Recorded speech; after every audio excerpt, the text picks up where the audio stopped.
نحمده ونصلي على رسوله الكريم أما بعد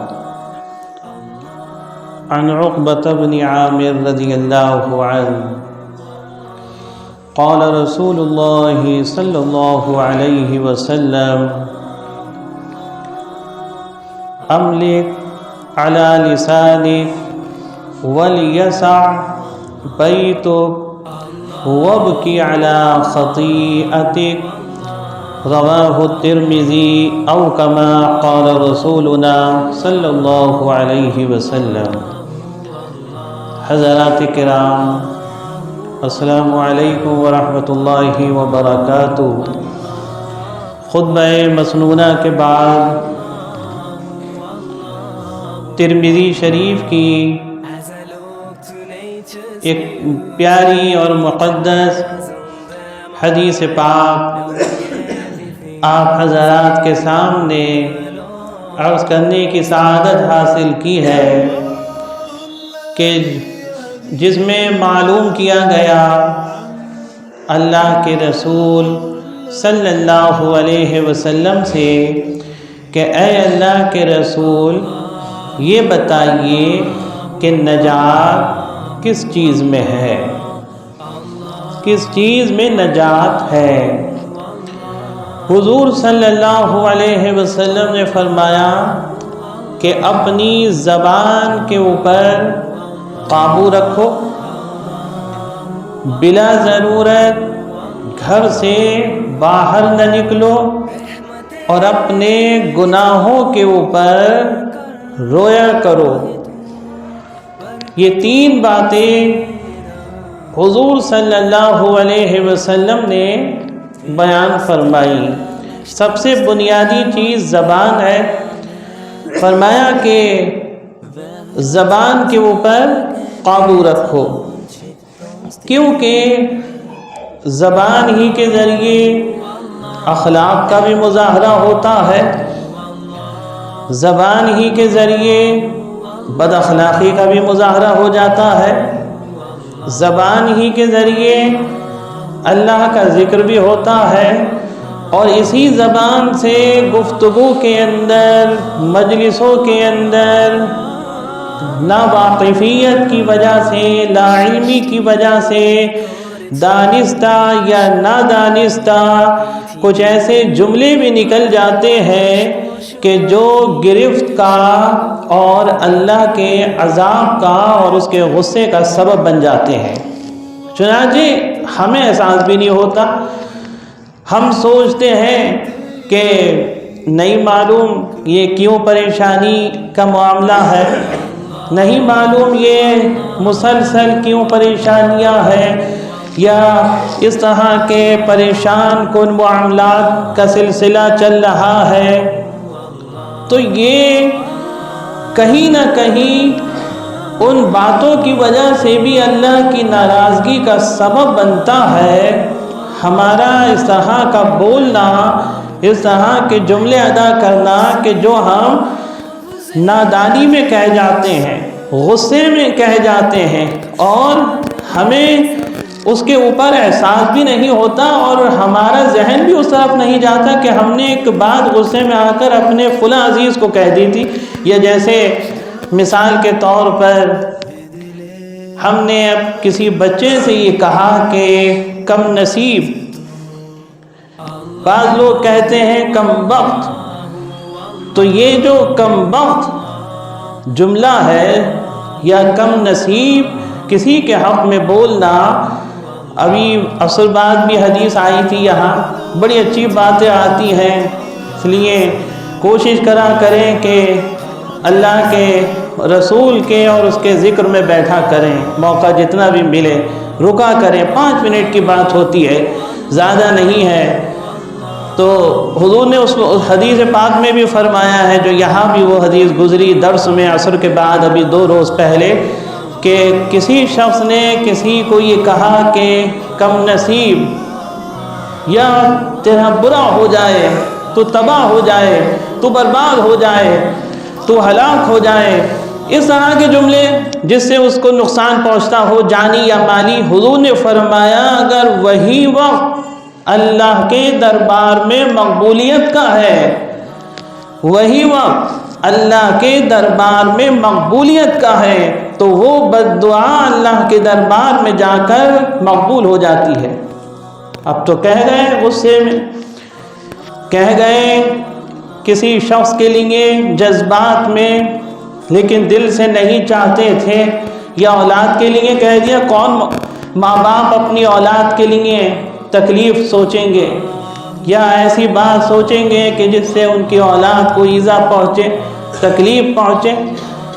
تو کوئی بھی ماں باپ کبھی ایسا نہیں سوچیں گے کہ ان کی اولاد کو تکلیف پہنچے، وہ پریشان رہیں، ان کو جانی مالی نقصان پہنچے، ذہنی نقصان پہنچے، لیکن غصے میں کہہ گئے۔ اور وہی مقبولیت کا وقت تھا، اب اولاد پریشان ہے، پریشان تو پھر ماں باپ بھی ہوں گے۔ اولاد اگر پریشان ہے، ماں باپ کیسے سکون سے رہ سکتے ہیں؟ وہ تو غصے کی بات تھی، لیکن غصہ بھی عقل کو کھا جاتا ہے۔ فرمایا غصہ آتا اکیلا ہے، وہ جب جاتا ہے تو عقل بھی لے جاتا ہے، شرافت بھی لے جاتا ہے، عزت بھی لے جاتا ہے، اور بہت نقصان پہنچا کر جاتا ہے۔ مالی معاملات میں غصہ آ جائے تو مال کا زبردست نقصان، جانی معاملات کے اندر غصہ آ جائے اور اس کا اثر ظاہر ہو جائے تو اس کا جانی نقصان۔ تو یہ اس طرح کے حالات جو پیدا ہوتے ہیں اس میں تحمل کی ضرورت ہے، برداشت کی ضرورت ہے، ظرف کی ضرورت ہے۔ عالی ظرف ہونا یہ ایک بہت بڑا معیاری وصف ہے، جس کے اندر بھی یہ وصف ہوگا، آپ اس کی زبان سے غصے کی حالت میں بھی کوئی غلط جملہ نہیں سنیں گے۔ وہ غصے میں بھی یہ کہے گا ارے خوش نصیب، وہ غصے میں بھی یہی کہے گا، کیونکہ اسے پتہ ہے وہ عالی ظرف ہے، اسے ان حالات کا پتہ ہے کہ میں اس بچے کو ڈانٹ رہا ہوں، یا میں فلاں شخص کے بارے میں یہ کہہ رہا ہوں۔ لیکن ایک مومن کے لیے کبھی نقصان کی بات نہیں سوچ سکتا۔ فرمایا وہ مسلمان نہیں ہے کہ جس کی زبان سے، جس کے ہاتھ سے کسی دوسرے مسلمان کو ایذا اور تکلیف پہنچے، وہ مسلمان ہی نہیں ہے۔ تو مسلمان وہی ہے حقیقت میں کامل مسلمان، جسے مسلمان ہونے کا صحیح شرف حاصل ہے کہ اس کی زبان سے کسی دوسرے مسلمان کو تکلیف نہیں پہنچتی، نہ غصے میں، نہ ویسی عام حالت کے اندر۔ وہ کسی بھی حالت میں کسی بھی طرح اپنے مسلمان بھائی کے لیے تکلیف کو پسند نہیں کرے گا کہ اس تک تکلیف پہنچے، وہ پریشان رہے۔ فرمایا یہ ایک مسلمان کی شان نہیں ہے۔ اور پھر اس میں چھپی ہوئی بنیادی حقیقت یہ ہے کہ اگر ہم نے کہہ بھی دیا غصے کی حالت میں، ہم نے اگر کہہ بھی دیے اپنے زبان سے اس طرح کے جملے کے جو تکلیف کا سبب بنتے ہیں اور نقصانات کا، تو کہیں نہ کہیں پھر یہ بھی ممکن ہے کہ مقبولیت کی گھڑی نہ ہو، اور اگر مقبولیت کی گھڑی ہوئی تو وہ دعا مقبول ہو گئی اور اس کو واقعی میں نقصان پہنچ گیا۔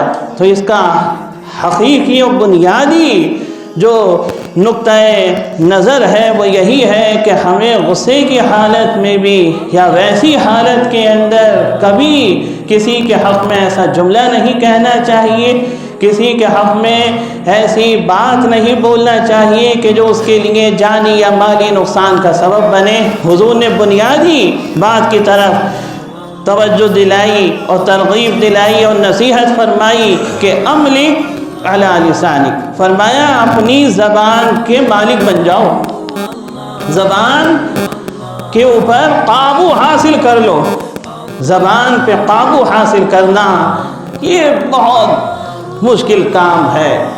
انسان اپنی زبان کی اگر ضمانت دے دے، حضور نے فرمایا، حضور نے اتنی بڑی بات فرمائی ہے کہ اگر آپ غور کریں گے تنہائی میں بیٹھ کر اس حدیث کے صرف اس جملے کے اوپر غور کریں گے کہ حضور نے فرمایا کہ جس نے مجھے اپنی زبان کی ضمانت دے دی میں اسے جنت کی ضمانت دیتا ہوں۔ کتنی بڑی بات ہے، اس جملے کے اندر سب چھپا ہوا ہے۔ یہ ایک حضور کا ارشاد، یہ ایک جملہ، اس میں بڑی وسعت ہے، اس میں بہت تفصیل ہے۔ اگر غور کریں گے تو بہت ساری بنیادی باتیں نکلتی چلی آئیں گی، بہت ساری حکمتیں نکلتی چلی آئیں گی جو زبان ہی سے تعلق رکھتی ہیں۔ فرمایا جس نے زبان کی مجھے ضمانت دے دی کہ اس کو اللہ کے اور اللہ کے رسول کے حکم کے خلاف استعمال نہیں کروں گا، فرمایا میں اسے جنت کی ضمانت دیتا ہوں۔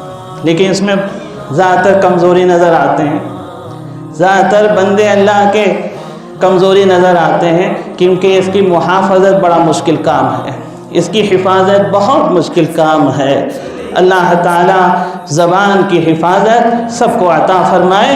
اور آگے حضور نے جو دوسرا جملہ ارشاد فرمایا کہ بے جا گھر سے باہر نہ نکلو، بلا ضرورت گھر سے باہر نہ نکلو، یعنی ضرورت ہے تو باہر رہے، اور باہر اگر خیر کے ساتھ جڑا ہوا ہے تو اس کے لیے بہتر ہے۔ ذکر کی مجلس میں گئے یا اور دنیاوی حقوق کے تعلق سے حق ادا کرنا ہے گئے، حقوق العباد میں سے ہے، معاملات ہیں، بلایا ہے، مجلس ہے، چلے گئے، لیکن فرمایا کہ بلا ضرورت گھر سے باہر نکلنا اس سے بہتر ہے کہ گھر میں رہے آدمی، کیونکہ گھر سے نکل کے گناہوں میں ملوث ہونا، چوراہوں پر بیٹھنا، غیبت کرنا، ایسی مجلسوں میں بیٹھنا کہ جس میں زیادہ سے زیادہ شیطانی اثرات ہوتے ہیں، شیاطین ہوتے ہیں، فرمایا اس سے بہتر یہ ہے کہ آدمی گھر میں رہے۔ جیسے کہ ہم نے پڑھا تھا تعلیم المتعلم میں کہ انسان کا تنہا رہنا اس دوست سے بہتر ہے کہ جو دوست اسے گناہ کی طرف لے جائے، جو نافرمانی کی طرف لے جائے۔ اور فرمایا اچھے دوست کو چھوڑ کر تنہا رہنا یہ مضر ہے۔ فرمایا اگر وہ اچھا دوست ہے وہ اچھائی کی طرف لے کر جائے گا، اور گھر میں بیٹھنے کے بعد وہ بھلائی پھر بھی نہیں ملے گی جو اس کے ساتھ صحبت میں رہ کر ملے۔ کوئی حافظ ہے، کوئی عالم دین ہے، اس کی صحبت گھر میں تنہا بیٹھنے سے زیادہ بہتر ہے، تو اس کے پاس بیٹھنا بہتر ہے۔ اور اس کے بعد تیسری اور بنیادی بات حضور نے فرمائی کہ اپنے گناہوں پر رویا کرو۔ یہی سلسلہ چند جمعوں سے چل رہا ہے کہ توبہ، استغفار، یہی اس حدیث میں حضور نے فرمایا۔ تو یہ بنیادی چیز ہیں کہ جس سے نجات مل سکتی ہے۔ اللہ کے رسول صلی اللہ علیہ وسلم نے اسی کی طرح ترغیب دلائی ہے اور توجہ دلائی ہے۔ اللہ تعالی ہمیں آپ صلی اللہ علیہ وسلم کے ارشادات پر اور اس مبارک حدیث پر عمل کی توفیق عطا فرمائے۔ آمین وآخر دعوانا الحمدللہ۔